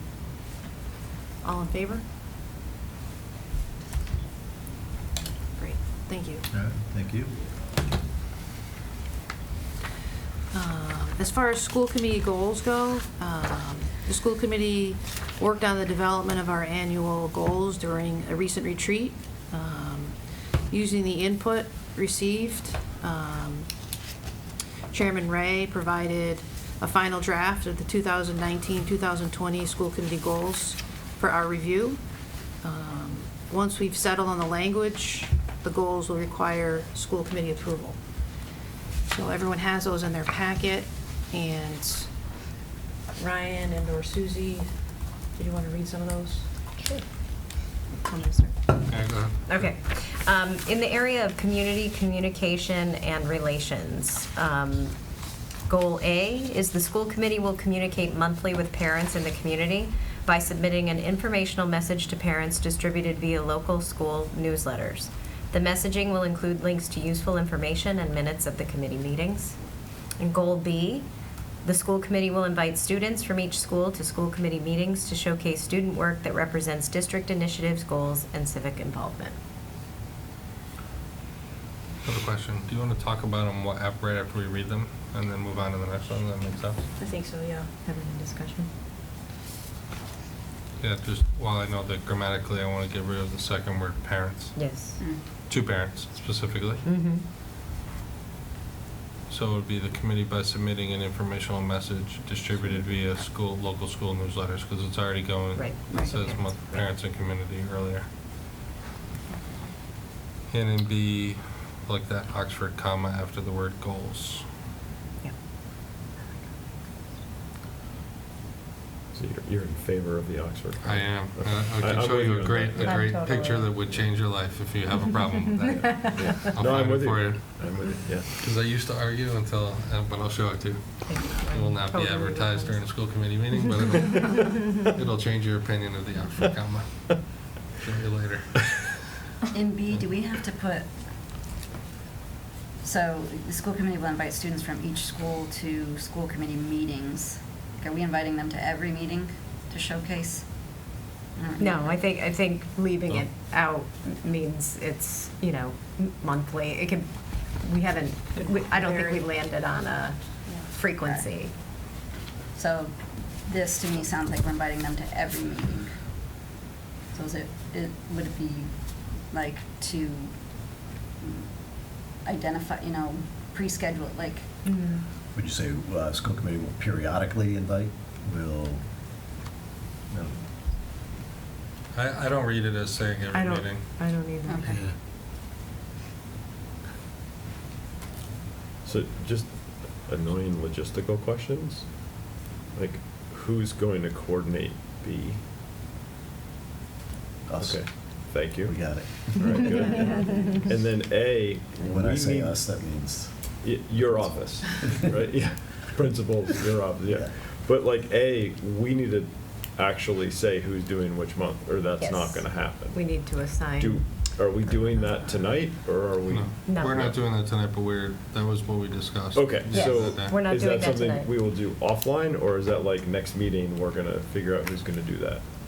That's a good question. I'm just Can't all nervous talk 'cause- about it at the same time unless it's at a meeting. Yeah, right? I just know that when I say stuff like this is gonna happen in like my other life, like maybe it will, maybe it won't. We're saying we have to do this, we need to Yeah, make we sure are. we do it. I'm gonna be doing September, unless anyone else would like to do that. Doodle poll, Diane. Would you like Diane just to assign? Would that be easier? Yes. It's fine. Yeah. Yeah, just tell us which month, Yeah. and then I'm good with that. So can we talk to you individually if there's certain months that just don't? Yes. Okay, thank you. Then we can have trades after. For those of us who Yeah. try. Scheduling is not a. Yeah, thanks. But we're only doing one per month, so it'll be. Right, yeah. Just there's certain months that are worse than others. Anyone else have any other comments under community communication and relations? District governance. A, foster collaboration and communication between the committee and district administration team by holding joint events at least twice a year. Parentheses, one focused on relationship building and one focused on the goals of the district. B, the school committee will support and supervise the superintendent's plan through a mid-year check in December and end-of-year evaluation in May. So I have edits there too. You want to go first? Yes, I would just suggest that December is not really the greatest time to do a review of the superintendent's plan, that it makes more sense to push that off to January. I agree. Typical end of the first semester is January. Is January. Is everyone on board with that? Yes. I just want to point out that it's budget season, just so you know that. Okay. So, okay. Thank you. And on, yeah, it says through. So, just, I don't like the way the parentheses works in the first one. And I just don't like how it reads. So could we instead, But I at the didn't write end down a of... suggestion, I just at don't the- like it. At the end of, so I will make a suggestion, at least twice a year with a dash, and then remove the parentheses, one focused on relationship building and one focused on the goals of the district. Strike the parentheses. I like that better too. Okay.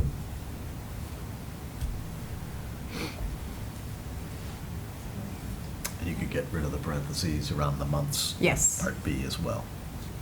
And then your check-in in December and Or end of year January. evaluation in January and end of year evaluation in May. Yep. Sounds good.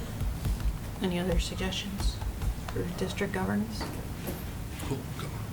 All right, student learning. The committee will support the exploration of a broader vision / definitions of student learning and student success. This would include exploration of partnerships in the community where students could learn from experiential offerings. I'm going to make a suggestion that we take out from and add through instead, through experiential offerings. I like that. And add of after definition. She already did that, and she said it, right? Yes. Yeah. Anyone else? And that's in support of the superintendent's goal as well. Yep. Okay, Good. great. Fiscal. A, the committee will continue to advocate for funding for the district by working with other town officials, committees, and our legislative contacts. B, the committee will fully participate with the tax task force. Second tax. Tax ceiling tax. Second taxes task. And then legislative contacts, should that be more like elected officials, maybe? In our Legislative delegation. Delegation, Legislative delegates. delegation. Yeah, something other than contacts. It seems Yeah. like it's like behind the scenes shady contacts that we're talking to, when it's really, you know, So, yeah. our local senator. And there's a comma after committees, please. Yes. Officials, committees, comma, and. Legislative delegates. Gianna, do you want to? Under B, do we need the word fully? 'Cause I'm just worried, like, what if there's a meeting and somebody can't go, and then we haven't fully participated?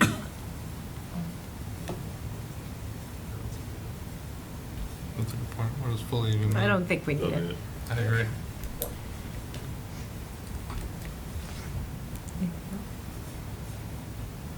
Good. All right. Middle schools. The committee will support the submitted statements of interest for the middle schools and work with the Massachusetts School Building Authority in their process to assess the needs of the community.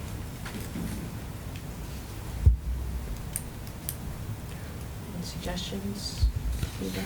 What do we mean by support? Like, are we taking them at face value and just supporting them? Somebody needs to go to the meeting on October 15th. That's what I read that as.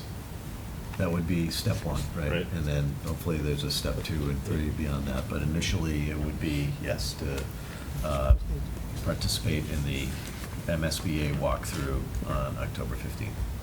No, nothing is the proper name.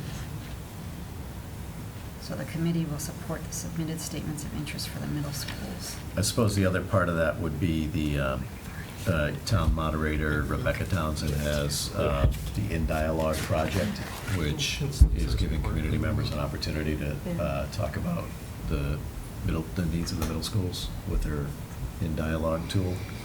So I think that's another component of this. I think she expects that sometime in the middle of October, she will be in a position to introduce that online platform to residents. So.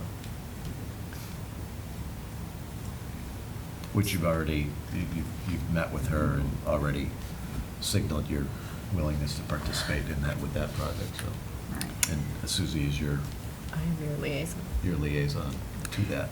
So we've already, so this is where I'm struggling with the wording a little bit. We've already supported the statements of interest because we voted to move that forward. So the committee will continue to support the submitted statements of interest, and I would suggest that the middle schools just not be capitalized the first, unless you're using the proper name. Okay.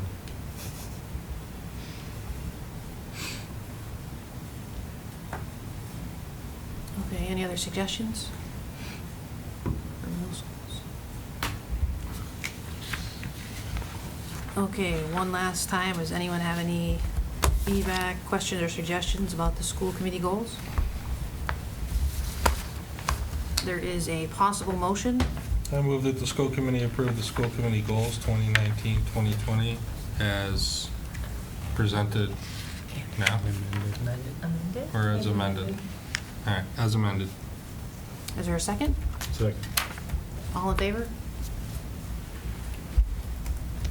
Thank you. The superintendent's going to discuss the high school start time task force. Thank you. So you have a, when last we considered the high school start time task force, you had supported the idea of sending a letter to neighboring districts inquiring about their interest or readiness to have a regional discussion about high school start times. The task force had met and had identified a series of sort of logistical obstacles, transportation, athletics, some other fiscal obstacles to changing start times unilaterally. I think there was a general consensus that, you know, kids don't get enough sleep, but to do it unilaterally seemed to be not wise. And so the committee had supported the idea of sending a letter to neighboring districts, school committee chairs, and superintendents to see if they would be willing to participate in a sort of coalition on this issue, to explore it. And so for your consideration, there is a letter that we could send to neighboring districts, signed by potentially Chairman Ray and I, to see if they're interested in joining a coalition on this. And purposefully, that, you know, it's sort of open-ended. In other words, the coalition could come together and conclude that this is something that ought to be pursued vigorously, or it may come together and conclude that this doesn't make sense even at a regional level. So that idea is reflected in the letter, I think, that I proposed that we send. So it's for your discussion and consideration and deliberation, and if you feel like it needs more time, you certainly can bring it back. But I think it reflects where you were when we left off with this issue back in June.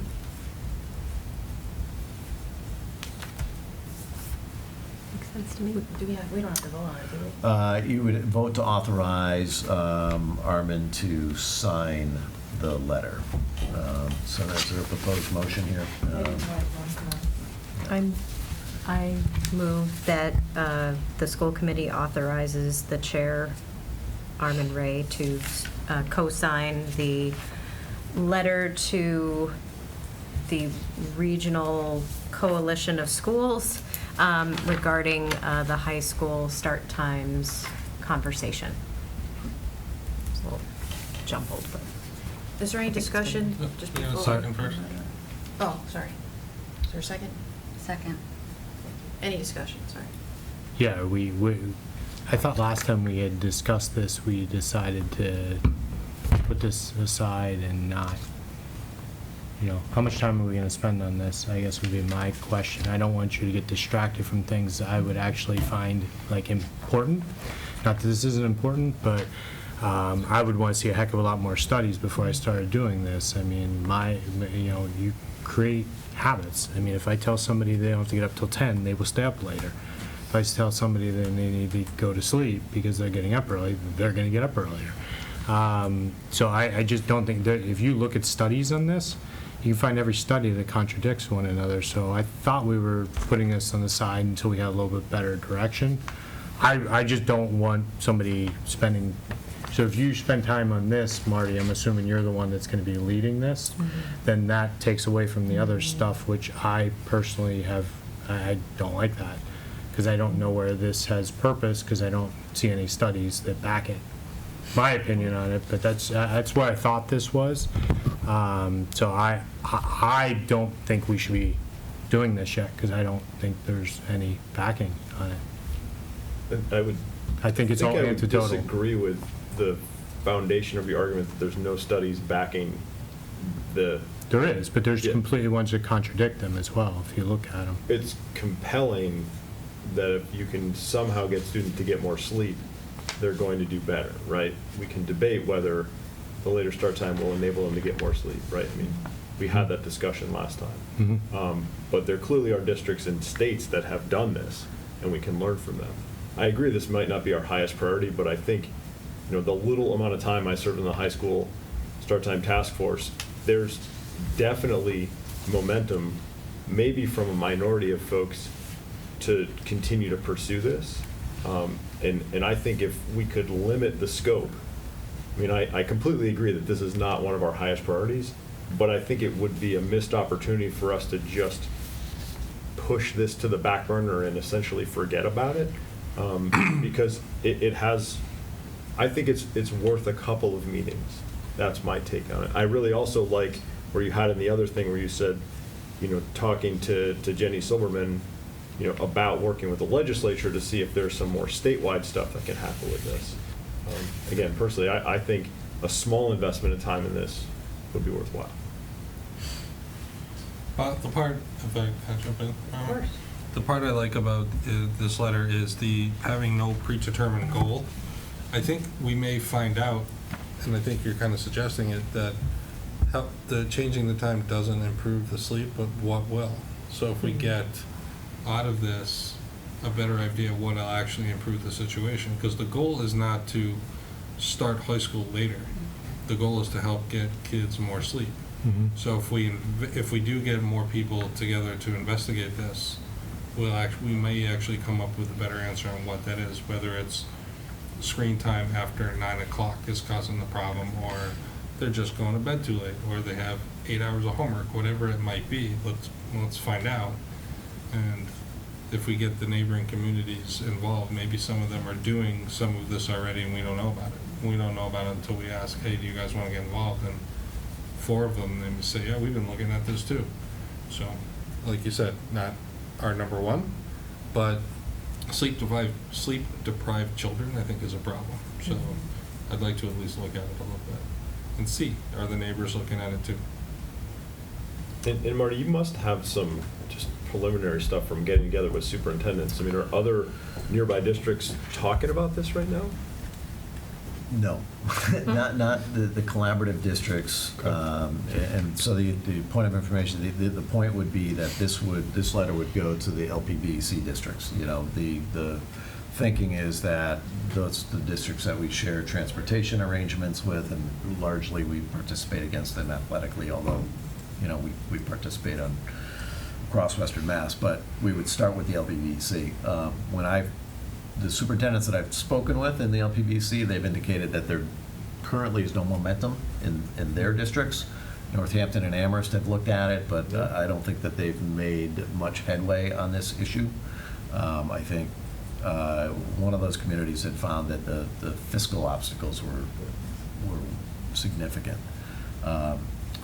But this letter could jumpstart some interest in the collaborative, the LPVC districts. But as of right now, I've checked with them frequently to see if there's any momentum in their districts, and they've said that there is not.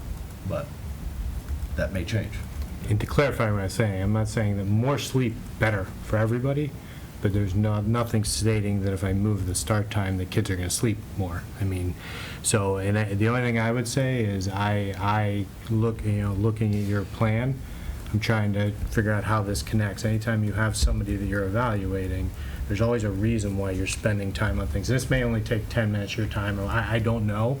All I know, just kind of anecdotally, is a bunch of superintendents getting together and acting like it's research is kind of crazy. You guys have a lot of stuff going on, so to sit here and say you guys are going to do the research, no offense to superintendents, is probably not where I would want that to be done. I would want some research scientists actually doing this, not a bunch of people getting together and making up what we're going to do this way or this way. That way, with only 13, is there 13 in Pioneer Valley or whatever it is? In the LPVC, Whatever it is. seven. Whatever it is, Yeah. it's not a lot. Yeah, right, So that's not usually how you do research. Right. You have a little bit bigger data set than that, and you don't have people where it's not a focus. So I just always get nervous when I don't see where this connects into your evaluation, which I personally don't like. But if the committee wants to, I don't have that big of a concern with it, but it's just kind of one of those things where it's time. Time is important. Yeah. And focusing on time of what we want that's important right now, just doesn't align with what we just went over, in my opinion. So. I think prior to Kevin serving on the task force, I was on it for a little while, and I think it kind of came to a crossroads where there are a decent number of people on the committee that did present research-based evidence about this. The athletic director presented some significant obstacles. Tom presented some, financial obstacles. So we looked at both sides of it, and I think what I'm gathering is that we weren't sure what the next step should be, because the group was meeting and kind of not able to decide which route to go unless we had additional interest. You can correct me if that's... Right, I think, how much time and effort will be involved with this. I think it depends on how much traction or momentum there is around the issue with the collaborative districts. And I think there are different ways to go about addressing the lack. So the lack of student sleep, that kids are sleep deprived, I think there's no debate, right? We all know that. We don't need research to tell us that. We know that kids are sleep deprived. Now, the question is, how do you address that? Are there other ways to address that? Are there other ways that we can support families who are trying to get their kids to have more sleep? Is this the way, right? And there are other avenues, there are other approaches that you could embrace to deal with that issue. So I think with this letter, I think our intention was just to put an opportunity in front of the committee to see if it's a direction that you would want to continue to go in, because I think it was clear that if changing start times is the goal, that we can't and shouldn't do it unilaterally. That seemed to be some... I agree with that if that's what the intention of the group is. But I would just say, I just value people's time, and I value people where we focus. I mean, I could be sitting here saying, I've got just as much research that says, hey, meet me at 7 a.m., we're going to run 2 miles, and I bet that'll help get you going in the morning. There's all the research behind that as well, but that's probably not what we want to do as a community. So changing this right now, I just think focusing on what we're trying to do, and we have so much. I mean, what you did for an evaluation plan, because that's a lot. So that's my 2 cents on it. So I agree let's get some sleep. Completely agree. But Jamie, I just want to be clear, right? Like the research on this, which is stuff that we looked at on the task force, that has been done. The superintendents aren't going to need to do it, right? Like right now, I'm looking at the CDC website, right? They have recommendations from the American Academy of Pediatrics, right? Like these are major organizations that have done research on this. They have recommendations. They recommend that high school and middle school students shouldn't start school before 8:30 a.m. How do they come up with that? They come up with it based on knowing the biology of kids change when they get to certain ages, right? So it's not Marty and the superintendents are going to be trying to figure this stuff out. It's there, and we can look it up, right? We can debate whether it's worth Marty's time and other superintendents' time to do it, but they're not going to have to engage in what is the research, what do we think is the best practices. That stuff is out there. It's logistically, is it doable? Financially, is it doable? is there the will of the community to do it? It's not, if we were starting from scratch and we didn't have to worry about financials, it's clear that we would start later. It is absolutely clear that if you believe the recommendations of these important organizations, you would do it, right? So Completely agree. So I think, I just want to be clear, like, that's not what we're asking Marty and other superintendents to do. But you got to understand that that research all has data in, data out. You know, it's all basing it on a certain amount of criteria with certain people within all of that research. So they're making assumptions all throughout there as they were. If you go to sleep earlier at night, guess what? You can get up earlier and start school earlier. So they're just basing it on the number of hours of sleep that a certain adolescent should have, and that's how they get to these recommendations. I mean, you can make a recommendation whatever way you want if you're looking at the data in whatever way you want. All I'm saying is, I'm more in, do we want him spending time on this? And I don't think we should. So I don't disagree with, this is important stuff, but this isn't what we defined as important in the evaluation. So if it is, I think we should put it in there. Just the way I view it, but And I can be overridden. I was just going to say, I think it fits in with the evaluation and the district improvement plan, because a lot of the stuff that comes from sleep deprivation, like anxiety and behaviors in school, if a kid's falling asleep, then the teacher's saying, you know, the teacher's redirecting. So that whole social, emotional, learning, behavioral piece, I think it speaks directly to that. So Completely. it helps. Nope, I got it. No, I see your point. You should have more sleep, but I think just the way we're going to go about it here, I think, is going to be a little bit backwards, in my opinion.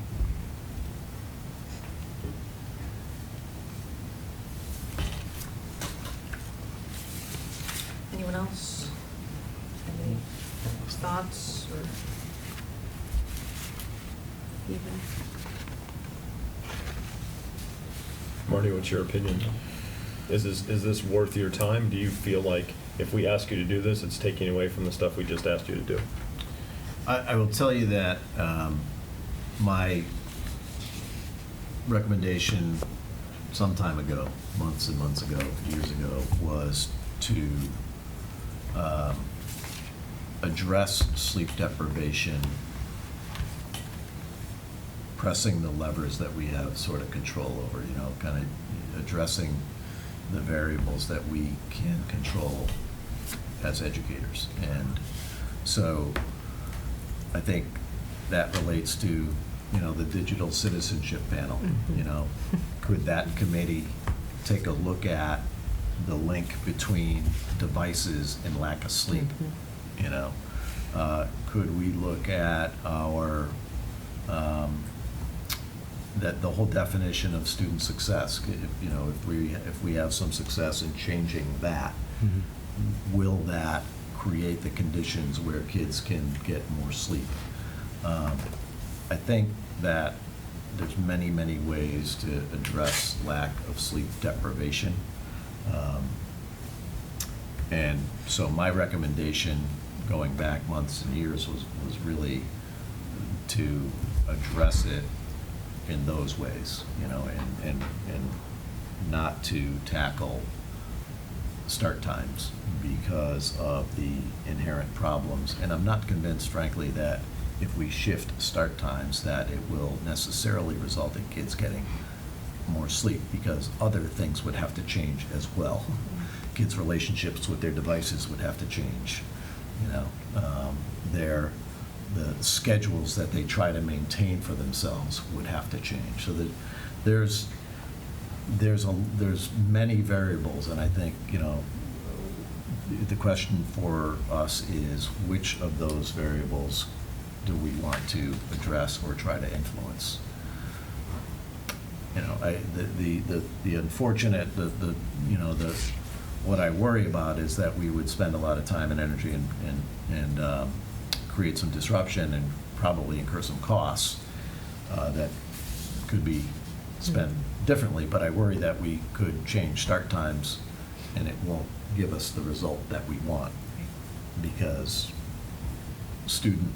adolescent sleep is influenced by so many factors. So I stand ready to pursue this regionally.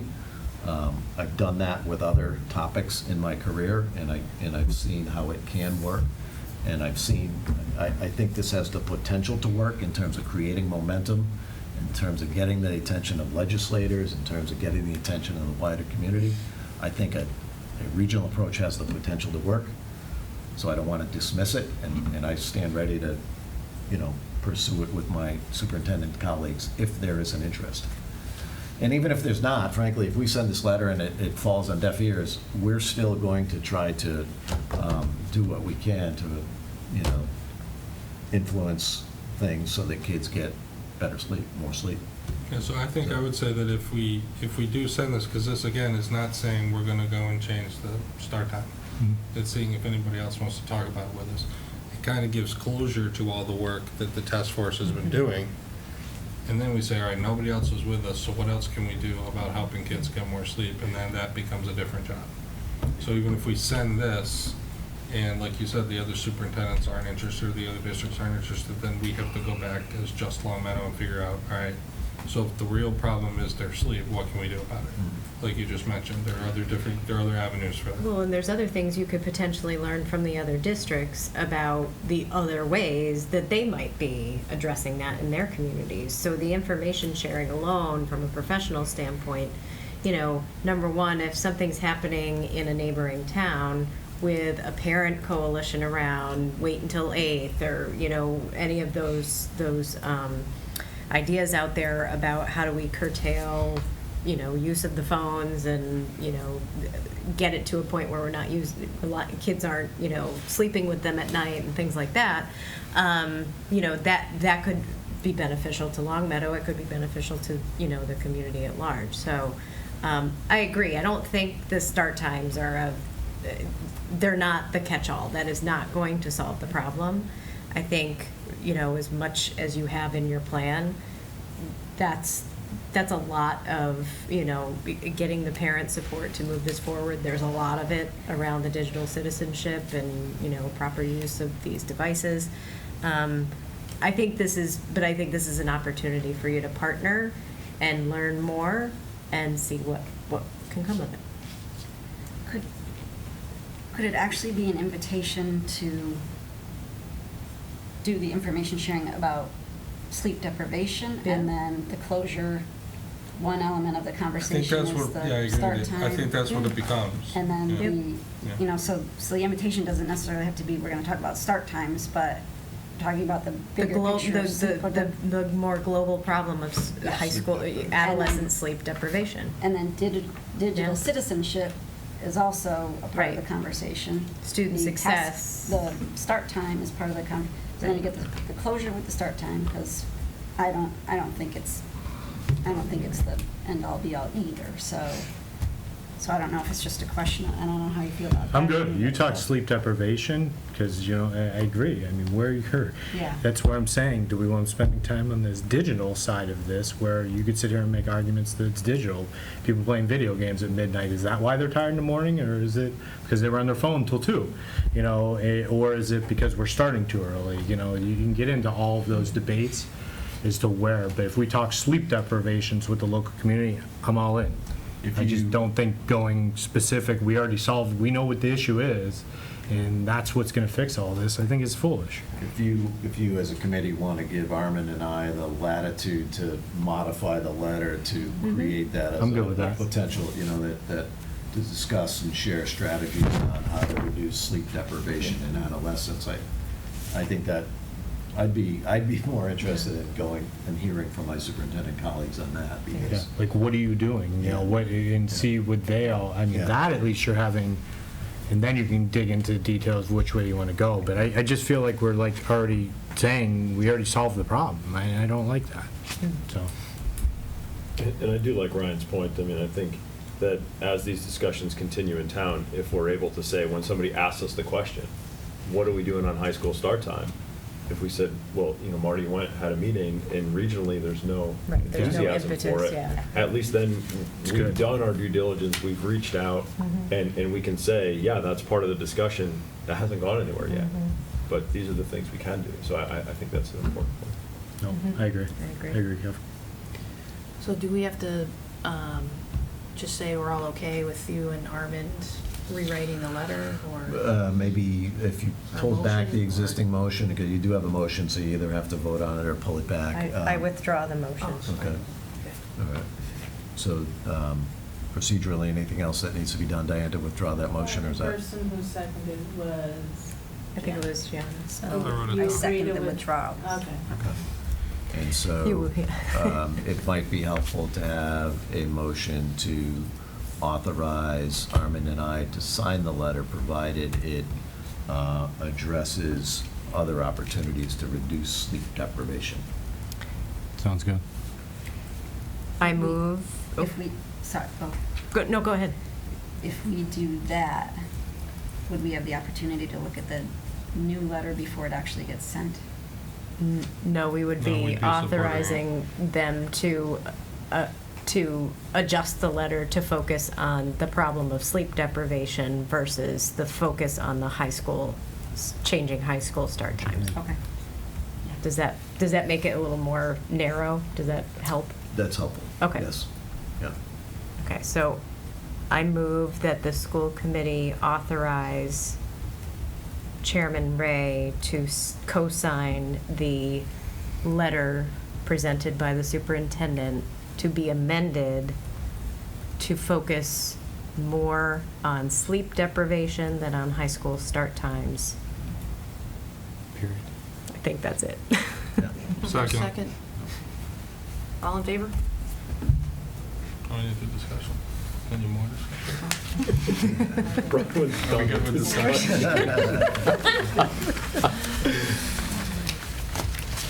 Like, seriously, Armin? Okay, so there's no new business.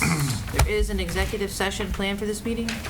I move that the school committee meet in executive session pursuant to MGL C30A 21A Purpose 3 to discuss strategy in relation to pending litigation, and Purpose 7, consideration of release of executive session minutes from previous meetings, not to reconvene into open session. Okay, this motion requires a roll call Person vote. needs a second. Oh, second. Second. Roll call. Jamie? Yes. Gianna? Aye. Bronwyn, aye. Ryan? Aye. Susie? Aye. Aye.